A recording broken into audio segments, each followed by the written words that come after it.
Camera rolling? Yes. Okay. Hello, my name is Brandon Johnson. This is my second speech for Communications 101. These are my two note cards that I will be using. I will show you the information on them at the end of the video. These are my audience members. 1, 2, 3, 4, and 5. All right, awesome. And all right, let's begin. It's going to be my informative speech on the bomb of Hiroshima.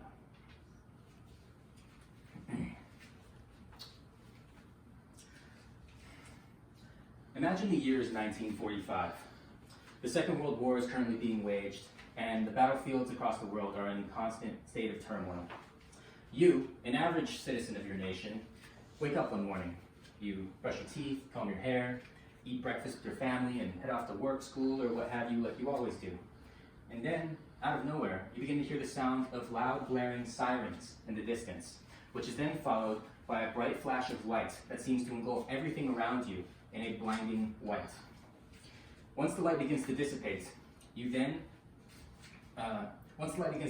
able to see a mushroom cloud form in the distance, soon after which a bellowing shockwave of deafening sound and fiery winds comes hurtling towards you, destroying everything in its path. You try to turn and run, but it's too late. The searing wind has already caught up with you, and now all you can do is watch as everything you love turns to ash, and the flesh from your body slowly and excruciatingly melts away from your bones. Well, that picture I just painted for you might seem a little too gruesome for some to stomach. It offers a very real perspective of the devastating capabilities of a nuclear warhead, a weapon of mass destruction that, since its creation, has been produced by the hundreds and is now wielded by multiple nations across the globe. Personally, the idea of knowing that a select few people, both foreign and domestic, have the capability to start a nuclear Armageddon at a moment's notice scares me. That's why I decided to research and look into man's most deadly creation, the atomic bomb. To be more precise, the topic for my speech today is going to be about the first atomic bomb deployed in war, the atomic bomb that was dropped on Hiroshima on August 6, 1945. I'll be discussing its characteristics as well as its short-term and long-term impacts on the people and environment of Hiroshima. With that said, let's begin by talking about the bomb's characteristics. The bomb that was dropped on Hiroshima was a uranium-based bomb, formerly codenamed the Little Boy. Its development was directed by Lieutenant General Francis Birch, an American geophysicist who was working on the Manhattan Project at the time. According to a 2019 article by Kennedy Hickman titled World War II, Little Boy Atomic Bomb, the Little Boy relied on one massive uranium-235 colliding with another massive uranium-235 in order to create a fission reaction that generates a nuclear explosion. These traits are what characterizes the Little Boy as a gun-type atom bomb. Now that we've characterized the Little Boy, let's move on to talk about the immediate impacts it had on the people and environment of Hiroshima. While the figures regarding the exact death toll of Hiroshima are uncertain, it is estimated that between 60 to 80,000 people died immediately from the thermonuclear blast generated by the Little Boy. The explosion of which generated a force equivalent to about 15 kilotons of TNT, immediately incinerating everyone within a 1-mile radius of the blast's epicenter. According to academic Simon Fung in his 1999 entry within the Physics Fact Book, the fission reaction of the Little Boy generated a temperature of about 300,000 Kelvin at its center and about 6,000 Kelvin at the ground level.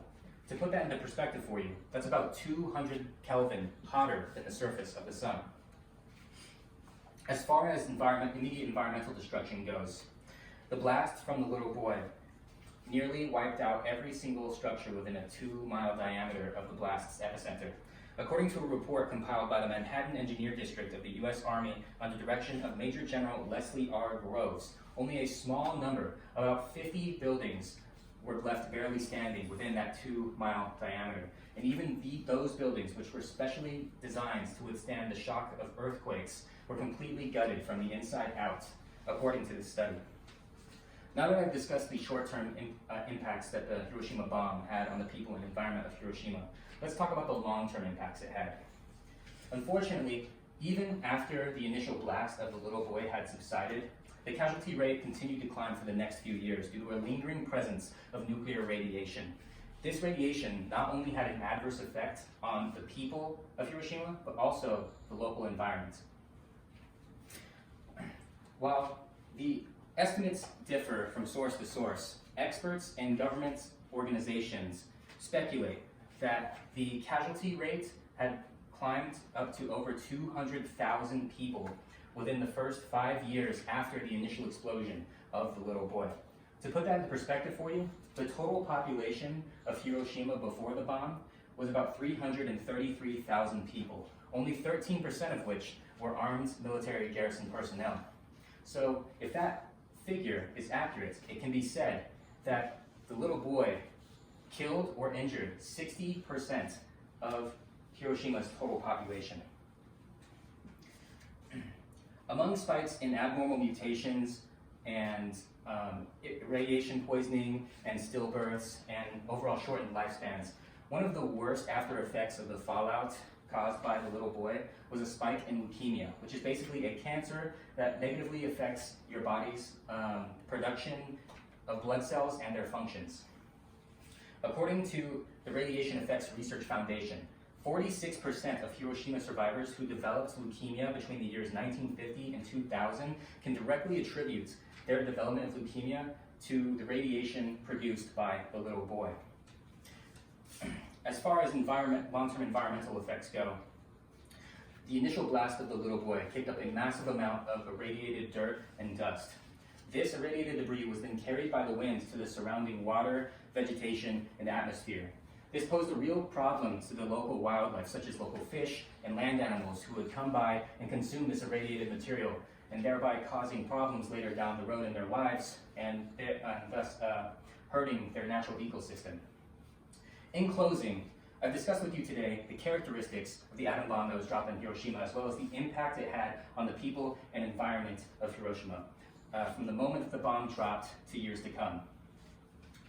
The key takeaway from all this is to remember that while things seem relatively peaceful today, the weapon of mass destruction that I just described to you still exists today, but in mass numbers, with each one optimized at a much more lethal capacity than its predecessor. So if our normal way of life is to be preserved, peace and mindfulness are essential necessities that must be preserved between our nation's leaders, because if it fails, all it would take to end the entire world as we know it is the push of a button. Thank you. Have a great day. My name is Brandon Johnson. All right. These are my audience members that are still here and awake. These are my note cards. First note card, let me know when you got it. These basically contain the quantitative information from my sources, as well as the titles of their works. All right, and that is all. Thank you.